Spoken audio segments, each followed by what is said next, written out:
Let's talk to Rachel in California, who is, I guess, wondering how to respond to some homophobia around her. Rachel, what's your story tonight? Hi.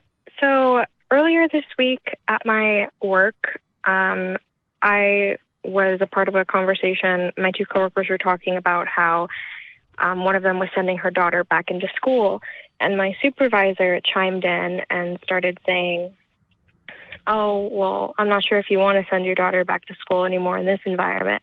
And her daughter is probably in first or second grade. And he goes on to say things like, they're teaching kids in school that there's 15 different genders now, or they're having drag queens come in and read to children. And they were kind of making like remarks about how that was a negative thing. And it really didn't sit well with me.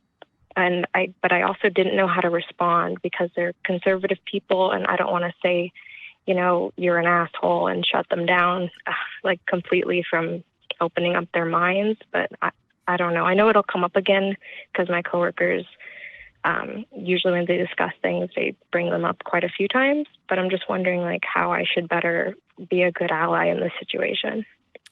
Man, I wish that drag queens were getting invited to read to kids in schools. I don't know about 15 genders exactly, but yeah, that feels better than our current system. So, what a beautiful fantasy that this person has created. But I guess I don't know that there is a right thing or a wrong thing to say. I'm very curious about Melissa's response, but I guess I'll just say before I hand it over that I don't know that you're obligated to any particular response. And that's maybe the biggest thing that I would highlight here. That if you feel like there is a opportunity for you to speak up and to be heard, to perhaps create a little bit of change, or at the very least create some like safer boundaries for yourself so that you don't have to deal with listening to that kind of bullshit, then great. Let's maybe game plan how to do that. But I feel like so often in these situations, we believe socially that there is something of a obligation to mix it up and to get in there and to fight the good fight. And perhaps there is some moral imperative in some circumstances, but I don't want you to walk away from this conversation feeling like there is some blanket rule that in order to be an ethical person, that you have to be willing to argue with your boss when he's kind of being an asshole. Melissa, what would you add or maybe disagree with in any of that? Yeah, it is a cost benefit risk analysis. Mm. You definitely want to think about the pros and cons about saying something. I love the idea of setting boundaries where you can. Um, One thing that, I mean, I have a few questions, but one thing that comes to mind is if your company's large enough to have an HR department or a union, talking to them to advocate for diversity training, or working with them to set up diversity training can help. Um, do you have an HR company there or HR department? We're actually a pretty small company. I think there's about 25 people. There is one person in HR, but Okay.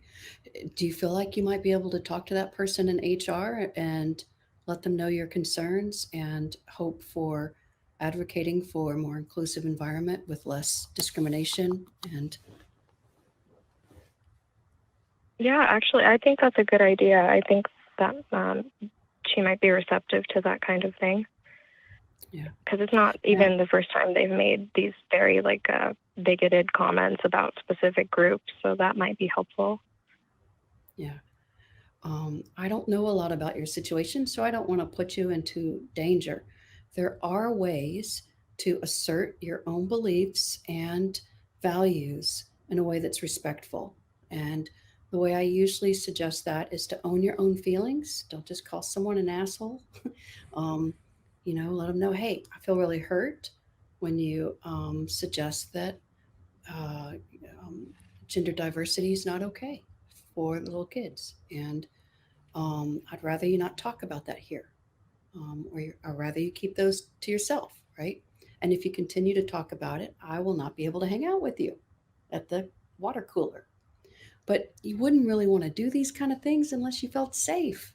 Your job safety your safety with your coworkers. Those kind of things are important. So risk benefit analysis. Does that help? Yeah, that definitely helps. Yeah, I love that that nonviolent communication sort of framework. That simple model of when you do this, I feel that. If you continue to do this, I will respond by, and just sort of expressing it in those plain terms. I think that's a really, really great framework. And Rachel, I hope that that gives you something to work off of. But I guess I just want to say, you may not be able to like change minds or hearts or get through to somebody with these ideas. But I hope at the very least that you can work to create for yourself a safe environment where you don't feel like you're having to overhear a bunch of garbage. And so we definitely wish you the best here. Oh, one other thing.